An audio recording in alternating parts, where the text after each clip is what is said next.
شیطان نے بہکا دیا تھا، جنت سے ان کو نکلوا دیا تھا۔ تو اس آیت میں اللہ تعالیٰ نے ان کی غلطی کو معاف کر دیا، یعنی انہوں نے توبہ قبول فرما لی اللہ تعالیٰ نے ان کی۔ حضرت ابن عباس بیان کرتے ہیں کہ حضرت آدم نے کہا، اے رب، کیا تو نے مجھے اپنے دستے قدرت سے پیدا نہیں کیا؟ فرمایا کیوں نہیں؟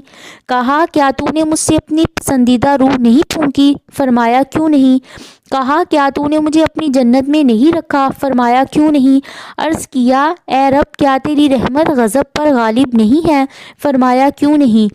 عرض کیا یہ بتا کہ اگر میں توبہ کروں اور اصلاح کروں تو کیا تو مجھے اپنی جنت کی طرف لوٹا دے گا؟